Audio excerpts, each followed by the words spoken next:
Bueno, entonces, Sí, Mumi, vamos nomás. bueno, buenas tardes, noches a todos y todas. Bueno, Ramón ya me presentó, gracias por invitarme a participar, es un honor para mí. Yo trabajo en el CEMIBA, el Centro de Microbiología Básica y Aplicada, acá en la Facultad de Ciencias Veterinarias de la Universidad Nacional de La Plata, específicamente en el Laboratorio de Virología. Así que bueno, hoy vamos a hablar un poco de esta enfermedad del herpesvirus equinotipo 1. Bueno, para empezar, voy a aclarar que yo no hago medicina clínica, sino que trabajo en un laboratorio, entonces vengo a tratar de aportarles a los que hacen clínica lo que hacemos en un laboratorio para poder llegar a un diagnóstico confiable, ¿sí? Y para llegar a un diagnóstico confiable es necesario conocer un poquito más el virus, ¿sí? Que por ahí lo que vieron en la facultad. Y de esta manera, conociendo un poco su estructura, cuál es su característica patogénica, sobre todo en esta familia tan especial, y conociendo su patogenia, nos va a ayudar a llegar a un diagnóstico confiable y también al manejo de la enfermedad que tan difícil es. Y en el caso de que haya un caso como hubo de aborto o de neuro o casos nerviosos, poder hacer un buen manejo, ¿sí? Para todos esos que hoy yo vengo a dar esta charla. Para empezar, bueno, como les dije, es una familia Herpesviridae, ¿sí? Que tiene una característica muy importante que ahora lo vamos a ver. No los voy a aburrir con todas las características del virus, pero sí las más importantes que hacen a la transmisión de la enfermedad, a la toma de muestra, al diagnóstico, ¿sí? Acá van a ver que hoy en día al herpesvirus equino se lo conoce como varicelovirus equid alfa 1. Yo me voy a referir, como su nombre, que lo conocemos todos, como herpesvirus equino tipo 1, ¿sí? Como vemos, hay varias especies que afectan a los caballos, pero hoy vamos a hablar solamente del uno. En sí, todos los herpes lo que tienen es un genoma de ADN. El genoma de ADN es bastante estable, ¿sí? En comparación de cómo son los virus ARN, que ya nos mostró la pandemia, que pueden mutar, ¿sí? Y causar grandes, por ejemplo, epidemias o pandemias. En este caso, el virus de genoma ADN es bastante estable. Tiene algunas pequeñas mutaciones que ahora vamos a ver, pero en general es estable. Y tiene una envoltura, ¿sí? Que lo que le hace es darle a que el virus en el medio ambiente sea lábil. Entonces, a la hora de tomar una muestra, es una consideración que tenemos que tener en cuenta, porque al ser lábil en el medio ambiente, es muy importante que lo mantengamos a 4 grados cuando enviamos una muestra, por ejemplo, o también sucede que en la hora de la transmisión de la enfermedad, vamos a saber que el contacto entre animales tiene que ser bastante estrecho, porque el virus no es que va a quedar en el medio ambiente días y días, sino que es un virus que por ahí en una semana ya no está más en el medio ambiente. Y otra característica que tiene es que son bastante grandes, entonces también no es que el animal estornuda y el virus va a viajar, como en el caso por ahí de influenza, sino que no viaja mucho por su tamaño, también es algo que tenemos que tener en cuenta a la hora de la transmisión, ¿sí? Bueno, hay dos herpesvirus que causan la neumonitis equina, ¿sí? Tenemos los herpesvirus equino 1 y los herpesvirus equino 4. Están estrechamente relacionados los dos, pero se diferencian unas glicoproteínas que tienen en la envoltura, eso nos lo nombré recién con las características estructurales. Acá en la envoltura que tienen estos virus, tienen estas glicoproteínas que van a tener funciones a la hora de reconocer a su receptor en la célula e ingresar, y también son antígenos. Y lo que va a hacer es que entre uno y otro puede haber diferencias en esas glicoproteínas, por eso el herpes virus equino 4 solo nos va a producir la rinoneumonitis equina asociada a enfermedades respiratorias.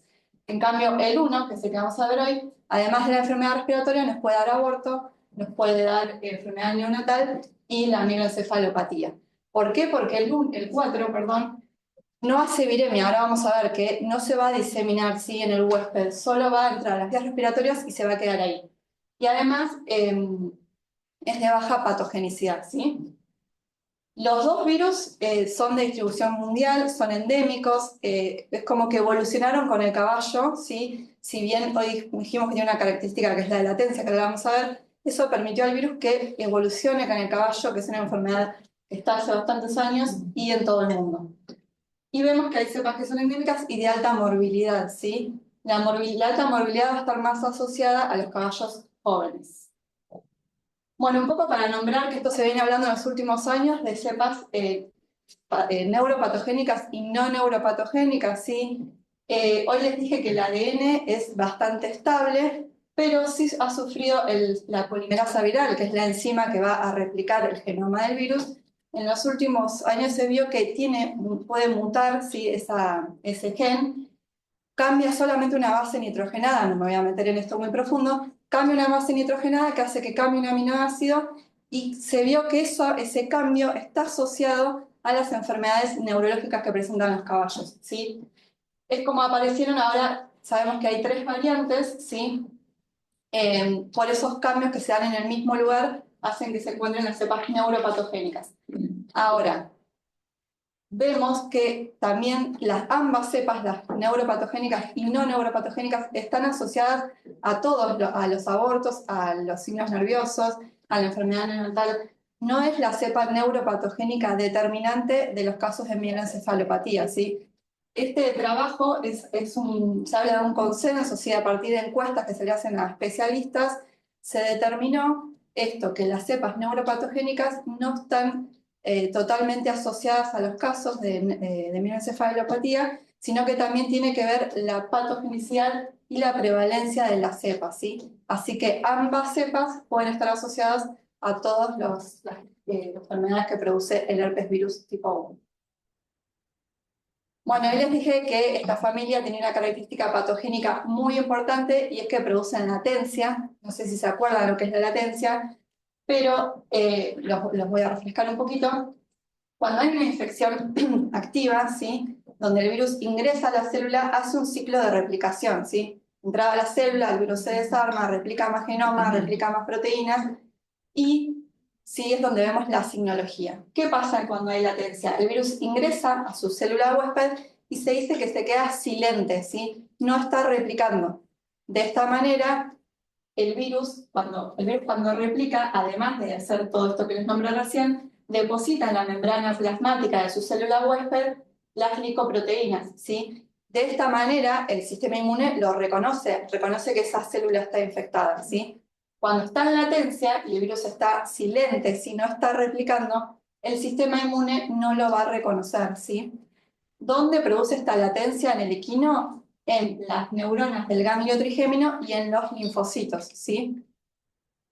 Y acá hay un trabajo que hablaba del caballo de Troya, que hacen los linfocitos con el virus adentro, ¿sí? De esta manera el virus está dentro de la célula, ese linfocito se disemina, ¿sí? Por la sangre y el sistema, los anticuerpos neutralizantes no lo reconocen, y por eso es que el virus queda latente.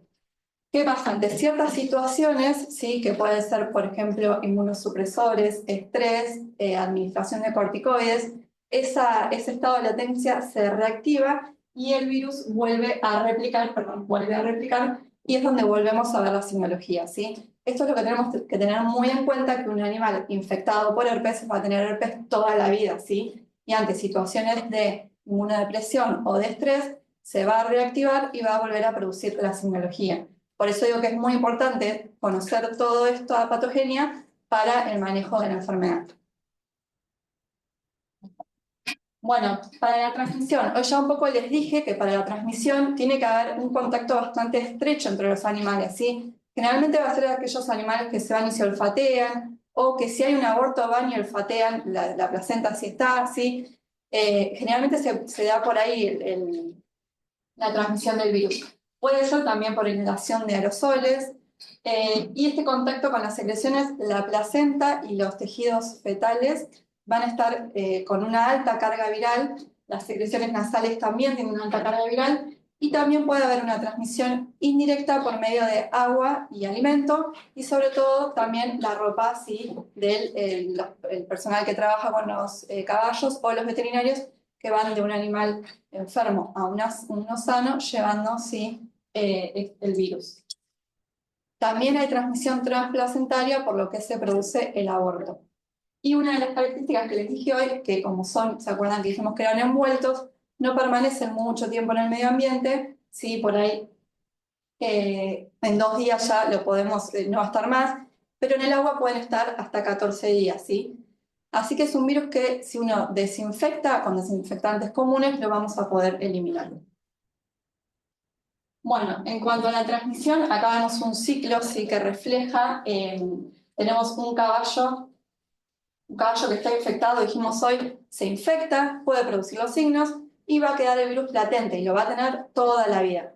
Ahora, ¿qué va a pasar? Ante alguna situación de estrés, como puede ser todas las que yo puse acá, por ejemplo, una actividad física intensa, el destete, la gestación, en realidad en la gestación el animal se estresa y también hay una inmunodepresión fisiológica, eh, que haya mezcla de animales y los grupos sociales se mezclen, un transporte prolongado, todo eso, ese estrés, también por otro lado, la administración de corticoides hace que el animal pueda salir de ese estado de latencia, el virus salga de ese estado de latencia y se reactive, ¿sí? Entonces ese animal, cuando el virus se reactiva, vuelve a eliminar el virus, ¿sí? ¿Qué pasa? Esta reactivación puede ser que ese animal sea asintomático y no nos damos cuenta, o que sea asintomático. Generalmente las reactivaciones son los animales ya de enfermedades subclínicas, cuando es respiratoria subclínica, apenas un resfrío que podemos hasta no darnos cuenta, pero la gravedad es que ese animal va a estar diseminando el virus. Sobre todo los más susceptibles van a ser los animales jóvenes, ¿sí? Que va a ser su primo infección. Estos animales jóvenes van a diseminar el virus, ¿sí? En el establecimiento, y acá van a ser un factor de riesgo para, por ejemplo, una yegua que esté preñada. Y a su vez, este animal que se le reactivó el virus puede diseminarse, ahora lo vamos a ver, y generar una mieloencefalopatía, que es en los menores casos, abortos o la enfermedad neonatal, que generalmente tiene un diagnóstico desfavorable, ¿sí? La incidencia del aborto es del 50% y la mieloencefalopatía el 10%, si bien en Argentina es aún menor ese porcentaje, pero más del 50% de la población tiene la infección latente, ¿sí? Hoy dijimos que es una enfermedad endémica, así que la mayoría de los caballos de un establecimiento tienen la infección por herpes en forma de latencia. Esto es un poco la patogenia. Para entender esto nos sirve saber qué muestra tomar en qué momento, ¿sí? Acá vemos que el animal, primero, cuando se infecta, se va a infectar por las vías respiratorias superiores y va a producir su primer ciclo de replicación en el epitelio respiratorio, ¿sí? Acá es donde vamos a ver la semiología típica respiratoria, ¿sí? Por la lesión en ese epitelio, inflamación que termina con una descarga nasal. De ahí el virus puede atravesar la membrana basal e ir a los ganglios linfáticos regionales, como los submandibulares, retrofaringios, y también puede llegar a los ganglios bronquiales, ¿sí? Acá. Me cambió un poco la diapositiva, esto era, sé porque cuando cambia de computadora se ve que cambió, este era un ganglio linfático. Bueno, y ahí de ese ganglio linfático van a salir los leucocitos infectados, ¿sí? Y se van a diseminar por la sangre y van a ir al sistema nervioso central y al útero gestante, ¿sí? Así que ingresa a las vías respiratorias, hace su primer ciclo de replicación, que ahí es donde vamos a tener una fiebre bastante baja, y de ahí pasa al ganglio linfático y por los leucocitos se disemina en sangre al sistema nervioso central y útero gestante. Por otro lado, puede hacer latencia, como dijimos hoy, que es otro de los mecanismos que va a hacer el virus en las neuronas del ganglio trigémino y en los leucocitos, y en los linfocitos. Ese primer periodo de replicación dura aproximadamente 5 días y después la viremia puede durar, la segunda viremia puede durar hasta 3 semanas, ¿sí? Una vez que llega al útero gestante o al sistema nervioso central, esos linfocitos infectados se encuentran con las células endoteliales, las van a infectar y acá es donde van a producir lesión en los pequeños vasos que están ahí en la placenta, en el útero gestante y en el sistema nervioso central, y toda esta infección va a terminar causando vasculitis, trombosis, isquemia, que termina en un infarto de la zona. Por lo tanto, va a ser un tejido que no va a tener irrigación, que no va a tener oxígeno, que no va a tener nutrientes. Y ahí es donde vamos a ver estos signos sí que aparecen, como por ejemplo el aborto o la muerte perinatal, según en qué estadio la gestación es, en el caso de que la infección se produzca en el útero gestante, o la mieloencefalopatía en el caso que la infección se produzca en el sistema nervioso central, ¿sí? A su vez de todo esto también piensen que hay una respuesta inflamatoria, ¿sí? Proinflamatoria, que también va a estar ahí alterando sobre todo la gestación. Y piensen que en la gestación tenemos todo un equilibrio, ¿sí? De citoquinas, interleuquinas, y viene un virus a desequilibrar todo eso también produce el aborto. Esto es un poco para resumir lo que yo les contaba recién, a lo que a ustedes les va a interesar en la práctica, ¿sí? Donde tenemos la primera replicación en el epitelio respiratorio, suele haber una primerviremia con bastante carga viral, pero una fiebre leve o, leve o inaparente, ¿sí? Más o menos 38,5 grados. Y después, cuando pasa a la sangre y hace esa viremia asociada a las células, ¿sí? A los leucocitos, es donde tenemos un pico más alto de viremia y acá ya la fiebre es más elevada, puede llegar a los 41 grados. Por eso se habla del herpes que produce una fiebre bifásica, ¿sí? Generalmente los primeros días una fiebre leve y ya después una fiebre más alta, ¿sí? Bueno, ahora voy a hablar un poquito de las enfermedades. En el caso de la enfermedad respiratoria, hoy dijimos que a los que más va a afectar, o a los que vamos a ver una enfermedad respiratoria aguda, van a ser los que se infectan por primera vez, que generalmente son animales jóvenes, ¿sí? Que suele contagiarlos la madre. En ellos la enfermedad es aguda y febril. En los adultos es asintomática, ¿sí? El herpes virus genera una respuesta inmune bastante corta de tiempo, ¿sí? Al poquito tiempo ya no tiene anticuerpos, entonces es un animal que se va o a reinfectar o el virus se va a reactivar, no va a tener anticuerpos, pero, o sea que constantemente podemos ver la tecnología, pero generalmente en los adultos es su clínica asintomática, ¿sí? Pero ¿qué problema tenemos? Que este animal está replicando el virus en el sistema respiratorio, está diseminando virus, ¿sí? Los signos clínicos, bueno, dijimos la fiebre está bifásica, leucopenia porque afecta a los leucocitos, inapetencia, depresión, signos por ahí característicos de la fiebre, rinorrea, faringitis, la tos no es frecuente, sí, no es más común por ahí en el virus de influenza, y afecta a produce una inflamación en los ganglios linfáticos retrofaringeos, submandibulares y bronquiales, que se acuerdan que ahí es donde va a replicar. Bueno, en el caso del aborto, se produce en el último tercio de la gestación. ¿Y esto por qué? Porque en el último tercio de la gestación, la yegua sufre una inmunodepresión fisiológica, ¿sí? Hay aumento de cortisol, de progesterona, de estrógeno. Todo eso va a hacer que el virus se pueda reactivar, salir de su estado de latencia y producir esta viremia, ¿sí? Siempre cuando el animal se reactiva, pasa por el epitelio respiratorio, replica, hace la viremia y va al útero gestante, ¿sí? Entonces puede que no veamos signos en esa yegua, ¿sí? Porque se reactivó, sí, por ahí tuvo una infección respiratoria, pero después está el aborto y no vi antes una infección respiratoria. O pudo pasar de que haya sido meses atrás, ¿sí?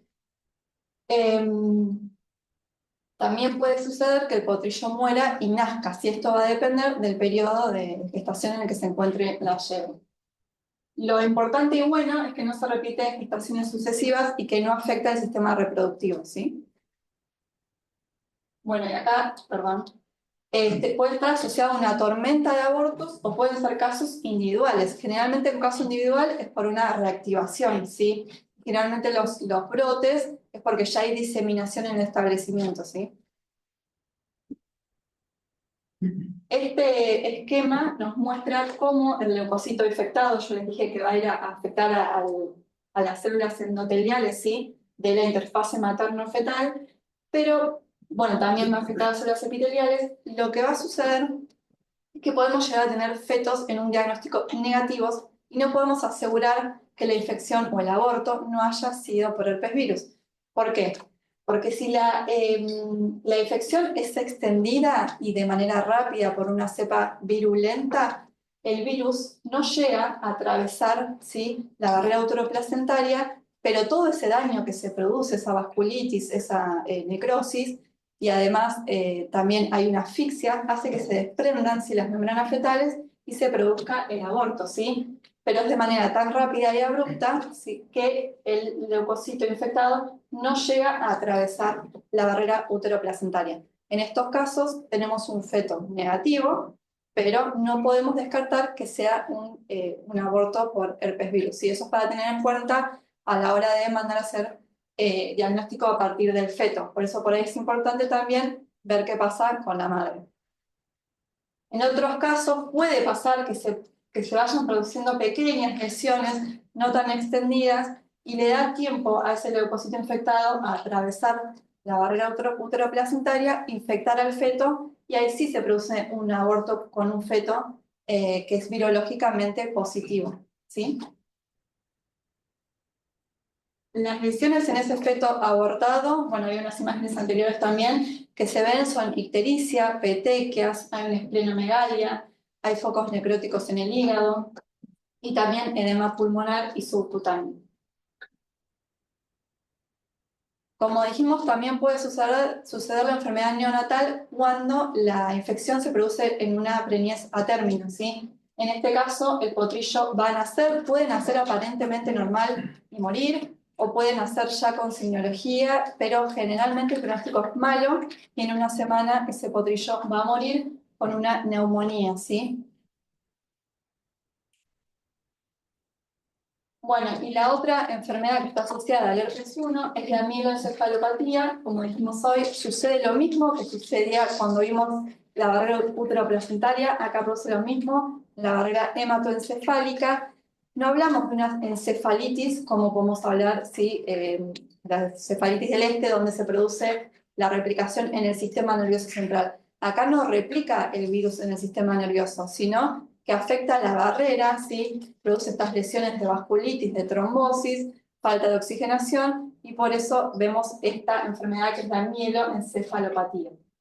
Y lo mismo que el aborto puede estar asociado a una enfermedad respiratoria o abortos, como no, ¿sí?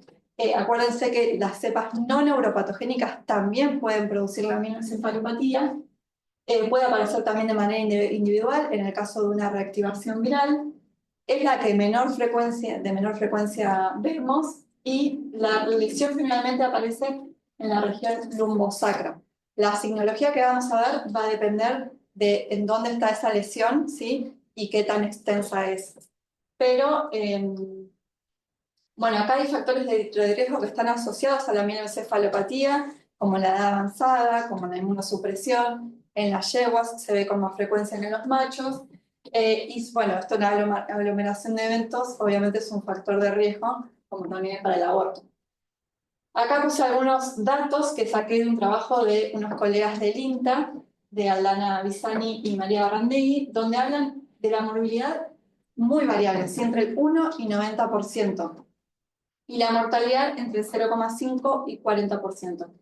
Y el tiempo que pasa desde la infección respiratoria o desde la reactivación, ¿sí?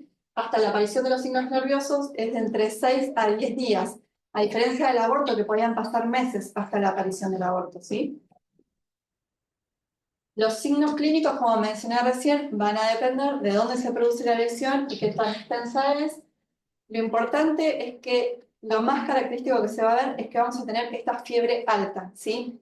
Tenemos la fiebre alta y luego la aparición, ¿sí? De los signos neurológicos que duran, que a las 48 horas es donde con mayor intensidad se ven, y puede ser incoordinación, puede ser ataxia, la parálisis que se ve con mayor frecuencia en los miembros pelvianos, y es la posición de perro sentado, decúbito, incontinencia urinaria por una falta de inervación de la vejiga, generalmente se vacía por rebalse, y el área perineal con déficit sensorial.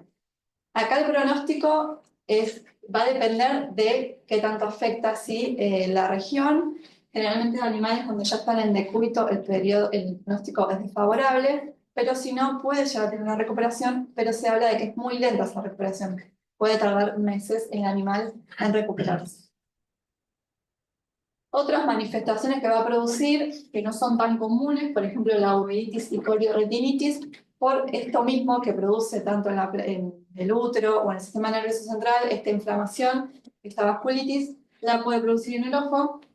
Los trastornos sensorimentales se van a ver asociados a la fiebre del animal, y la infección vasculotrópica pulmonar por unas hemorragias en los pulmones en animales de actividad física intensa. Bueno, ahora sí voy más a lo mío, que es el diagnóstico, sí, de la enfermedad, la obtención de muestras. La muestra, ahora vamos a ver la cantidad de muestras que podemos llegar a tomar, va a depender obviamente de la simbología que vemos.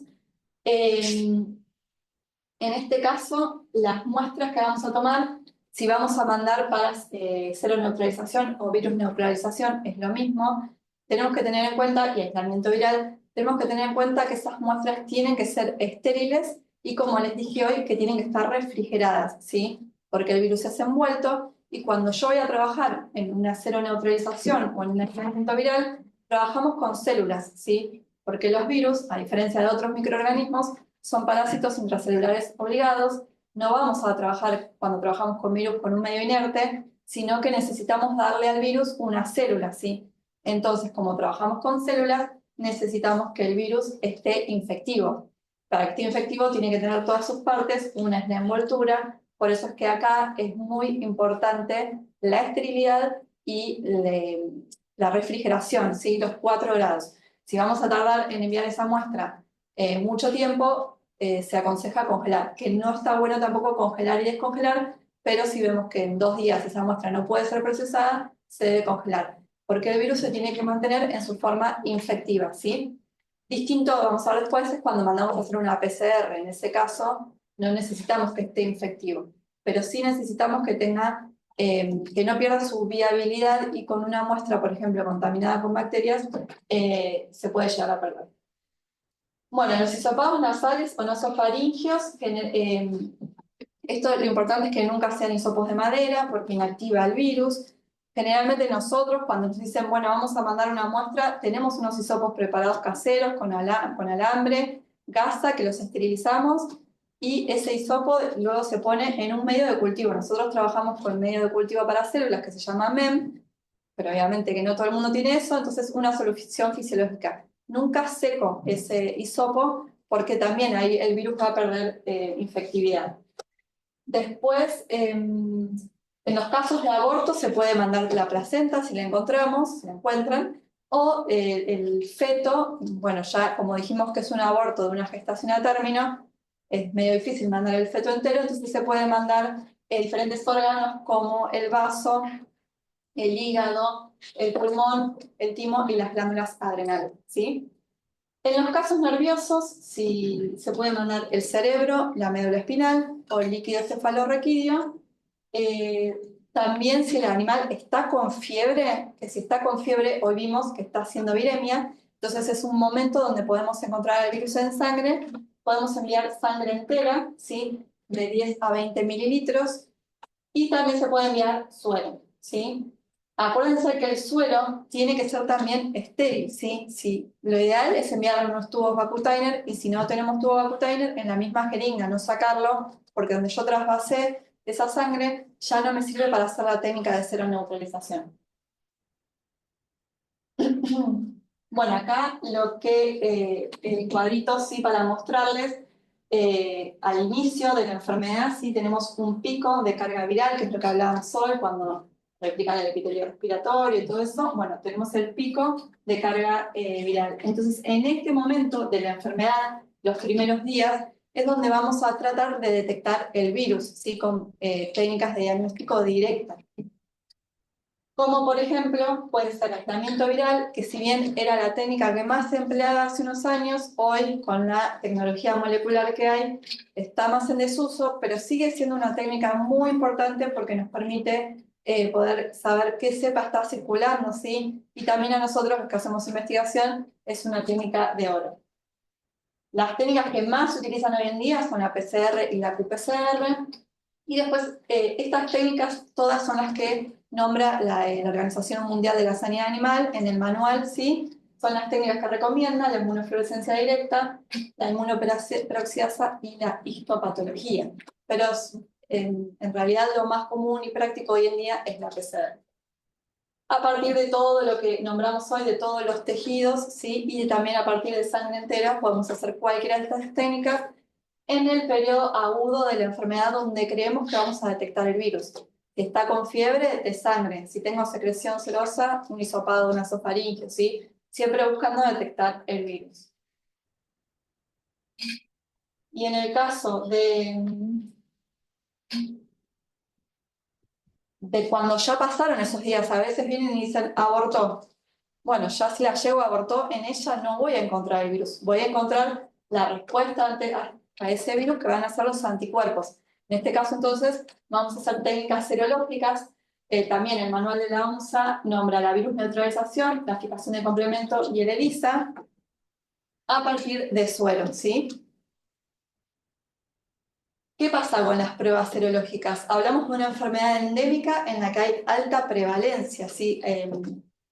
Alta cero prevalencia. Entonces, sí o sí, cuando hablamos de hacer, por ejemplo, una virus neutralización, hay que hacer muestras pareadas para ver si hay cero conversión. Porque es muy probable de que yo tome una muestra y ese animal tenga anticuerpos, ¿sí? Tiene un título de anticuerpos y yo no sé si esos anticuerpos se deben a la vacuna o a una infección reciente. Entonces, para poder saber si esos anticuerpos son a una infección reciente, sí o sí hay que tomar muestras pareadas. El problema de la virus neutralización y fijación del complemento es que no me va a diferenciar entre el herpes 1 y el 4, ¿sí? Y otra cosa que puede suceder es que cuando hacemos, por ejemplo, una virus neutralización a una yegua que acaba de abortar, podemos llegar a tener un alto título de anticuerpos. Entonces, volvemos a mostrar y volvemos a tener este alto título y no tenemos una cero conversión. Entonces, lo que podemos hacer para saber en qué estado está ese establecimiento es muestrear a los animales que comparten el grupo con ese animal, ¿sí? Esto también para refrescar un poquito cero conversión. Como dije, se toman muestras pareadas en la fase aguda de la enfermedad y en la fase convaleciente, es decir, por ejemplo, al día 0 y a los 21 días, y lo que se hace es ver si cambió ese título de anticuerpos, ¿sí? En este caso, tenemos, por ejemplo, en S1, ¿sí? Un título de anticuerpos, y cuando volvemos a muestrear a los 15-21 días, nuestro título de anticuerpos aumentó. La OMSA dice que se tiene que tomar 4 títulos, si aumento de 4 títulos, para decir que es una infección, para decir que es positivo, ¿sí?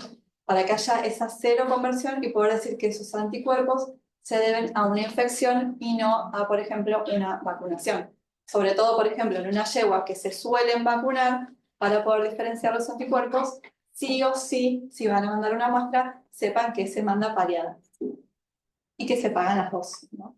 Bueno, después, en cuanto a la enfermedad respiratoria, ahora para resumir un poco enfermedad con sus muestras, tenemos que podemos tomar hisopados faringios o sangre entera en el estadio febril y vamos a hacer PCR, ¿sí?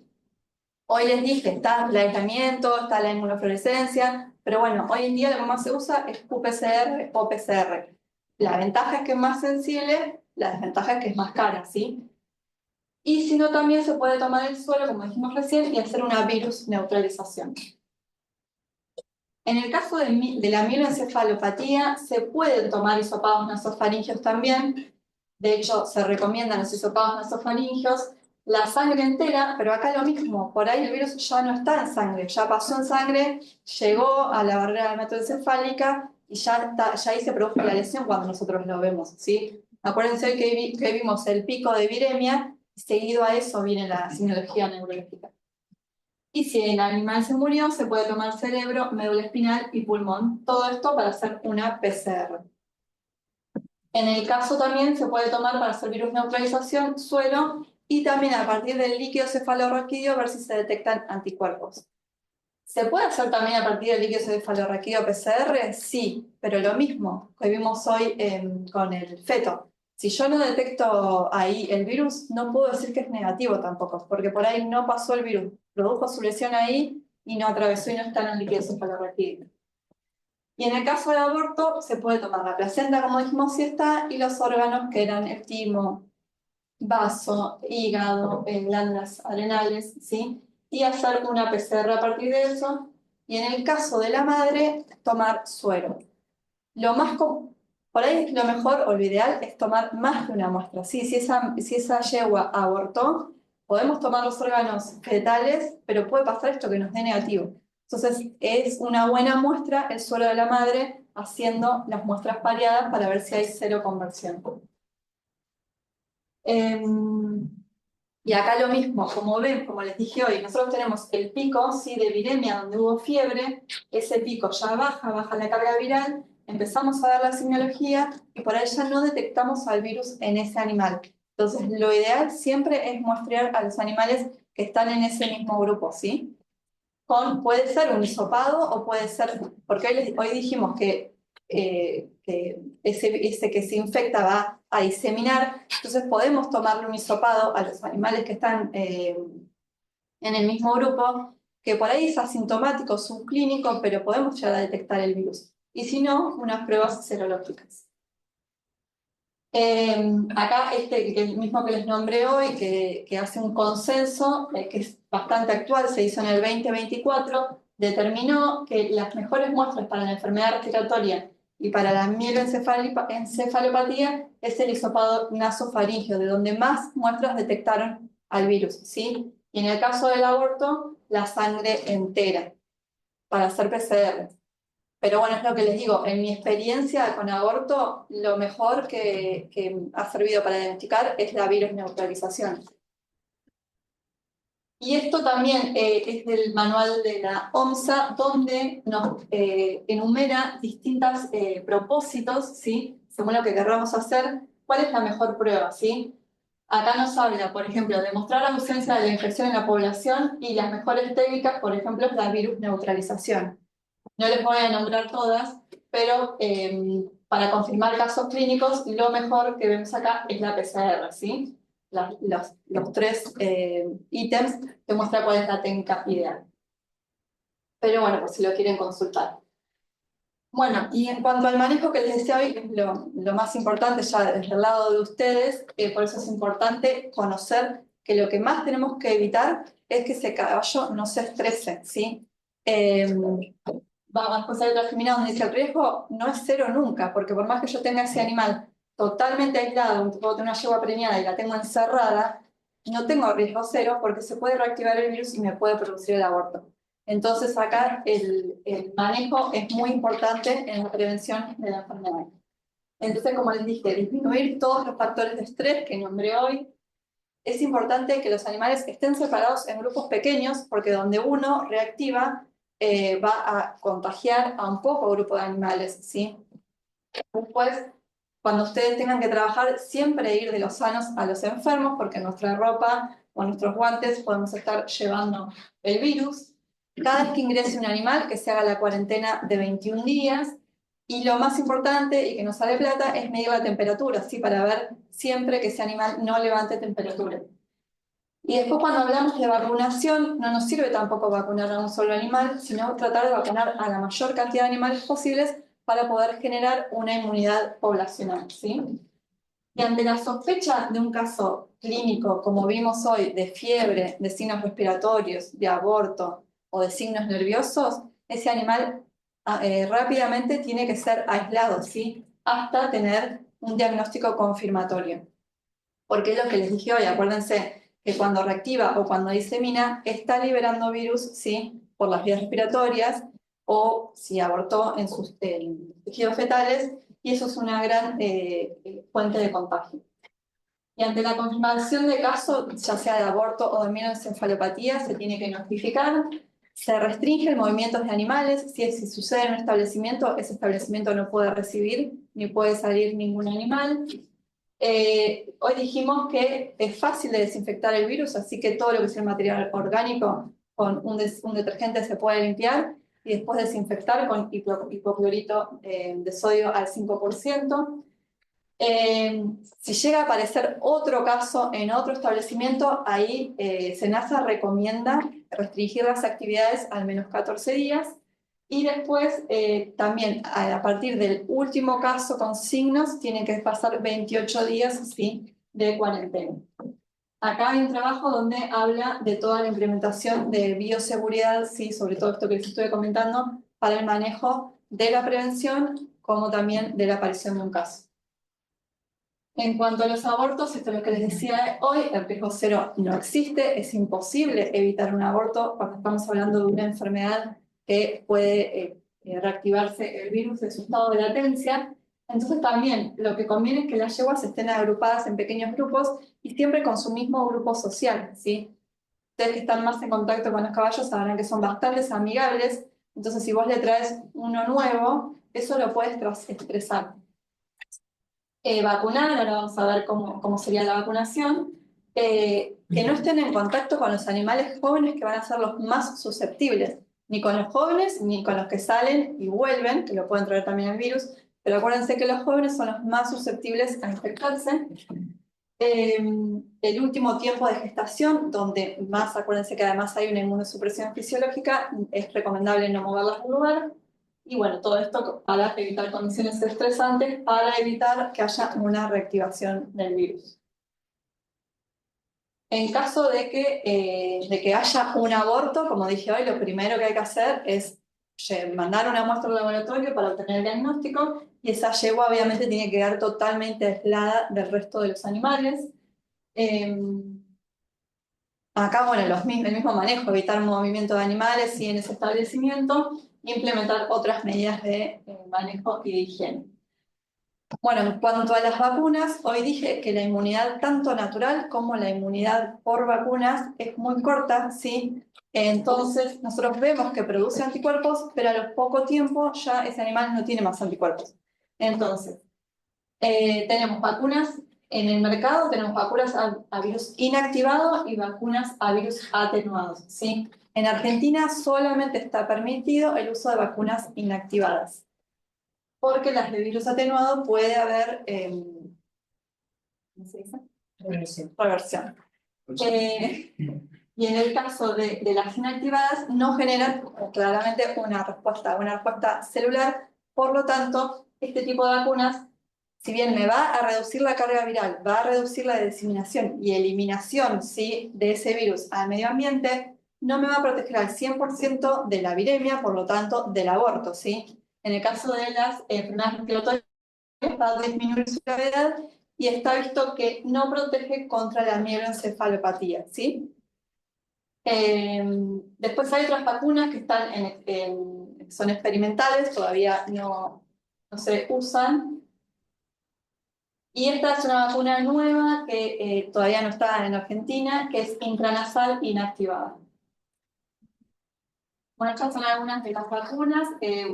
Unas vienen con el herpes 1, otras vienen con herpes 1 y 4, otras vienen en combinación con influenza. ¿Sí? Neumabord se usa, por ejemplo, para evitar el aborto.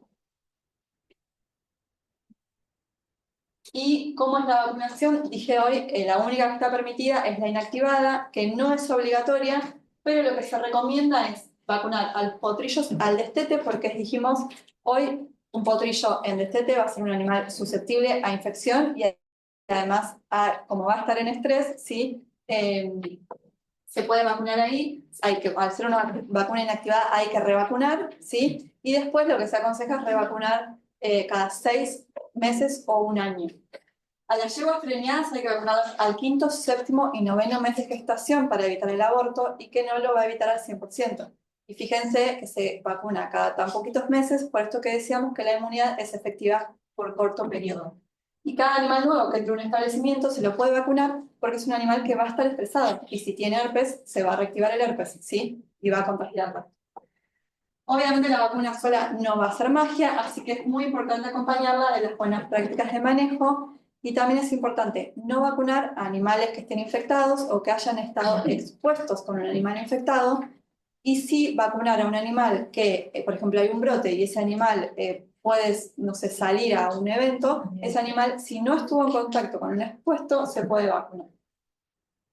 Bueno, y ahora ya terminando, puse acá algunos artículos de dos brotes que hubo en Argentina en los últimos años de mieloencefalopatía, uno en 2021 y otro en 2022, que se dieron, por ejemplo, en el caso de 2021, animales que eran transportados, ¿sí?, de Pellegrini a Pilar, un viaje de 500 kilómetros. Ese viaje tardó más de lo que debería haber tardado. ¿Qué pasó con esos animales? Se estresaron en un viaje prolongado, en malas condiciones, y hubo 2 animales que presentaron mieloencefalopatía, ¿sí? Otro animales con fiebres, y uno de ellos murió. Por eso es muy importante, como nombraba hoy, el tema del manejo de esta enfermedad. El otro caso fue en San Isidro y fue un caso de mieloencefalopatía y que no fue causado por una cepa neuropatogénica, ¿sí? Estas son las recomendaciones de SENASA que hizo en ese momento, donde se detectaron los casos, tanto todos los establecimientos, por ejemplo, Pilar, Pellegrini, estuvieron en cuarentena, no podía salir ni entrar ningún animal, hasta pasado, ¿sí?, los días que, 21 días sin signos en ninguno de esos establecimientos. Es una enfermedad reportable por casos agudos, pero no requiere intervención oficial, ¿sí? Y después acá puse otras noticias de un brote que hubo en Europa en el 2021, donde también en un encuentro, ¿sí?, de caballos, hubo 18 caballos, hubo más de 700 caballos que presentaron sinología nerviosa, de ellos 18 murieron y la enfermedad se diseminó a 10 países, ¿sí? Fíjense qué rápido se extendió. Y también acá hasta el momento no estaban asociados a cepas neuropatogénicas.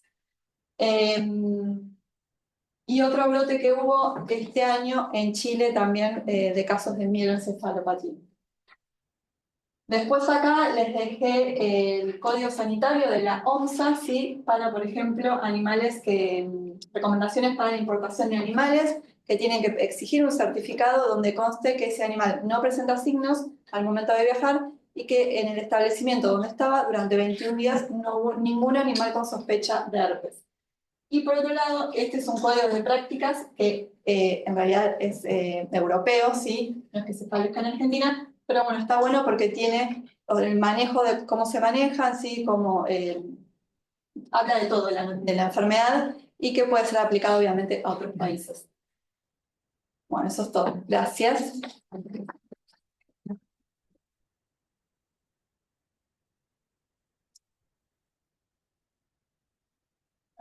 Que hoy trabajo en el CEMIVA y acá les dejo el Instagram del CEMIVA para que nos quiera seguir. Hacemos diagnóstico de herpes. Muy Y bien. otras enfermedades también.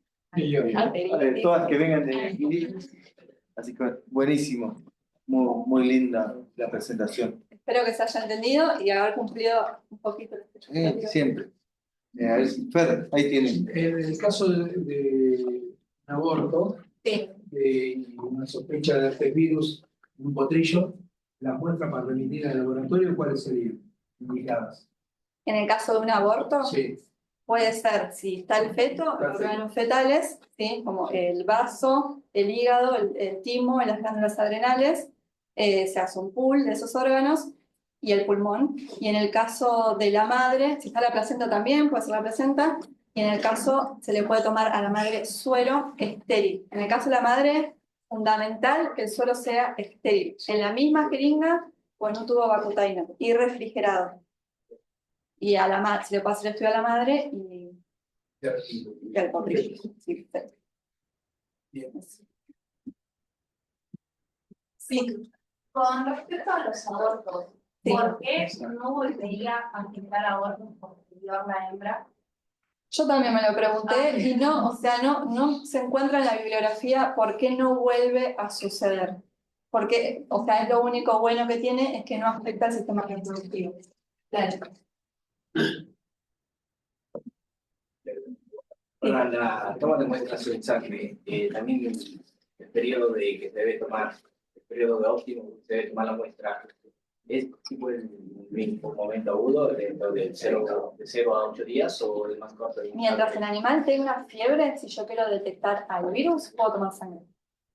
Siempre que el animal tiene fiebre, quiere decir que está en viremia y es un buen momento para tomar esa muestra. Sí. Pasa que a veces, generalmente, por ejemplo, aborto, y si tiene fiebre, bueno, puede ser una buena muestra, puede ser que tenga fiebre por otra causa, pero ya generalmente, a ver si puedo volver al cuadrito. ¿Puedo volver? No. No, si no, no importa, ¿eh?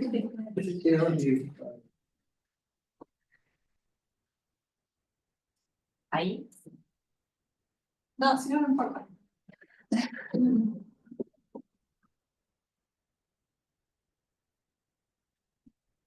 Ahí va.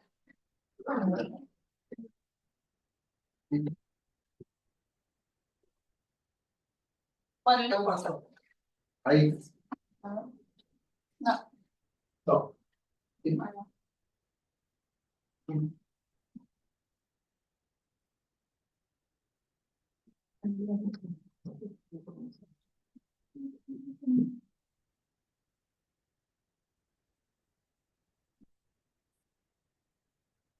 Bueno, un poco acá lo puedo explicar. A ver si está acá, o sea, el segundo pico de viremia, que es la fiebre más alta, ya acá es donde aparece el aborto o la sinología nerviosa. Por eso yo decía que cuando generalmente abortó, ya no es más difícil de encontrarlo en sangre. ¿Sí? Eso. ¿Alguna otra pregunta? Yo acá, Sí. ¿afecta a hembras y machos con igual frecuencia o más que nada a hembras? El aborto, bueno, a hembras Claro. obviamente, y la mieloencefalopatía está más asociada a hembras en la mayoría de la bibliografía, pero igualmente en otras bibliografías dice que no se asocia a las hembras. Y en el caso de la enfermedad respiratoria, no está asociado ni a hembra ni a macho. ¿Sí, en el chat? ¿Ah? Bueno, ¿tiene más preguntas? Ah, bien, vamos. Después del periodo de latencia, la reactivación, ¿hay algún mecanismo específico? La voy a reactivar. ¿Cómo se tiene que ver la reservada particular? ¿Cómo se explica que se reactive? A ver, en sí, no, se da por ese estrés o esa inmunodepresión. ¿Qué señales hay? No lo sé, no sé contestarte eso. Pero así como pasa en el equino, nos pasa en los humanos con el herpes labial, que te va, te viene. No sé específicamente qué tipo de señalización celular hay ahí para que el virus se reactive.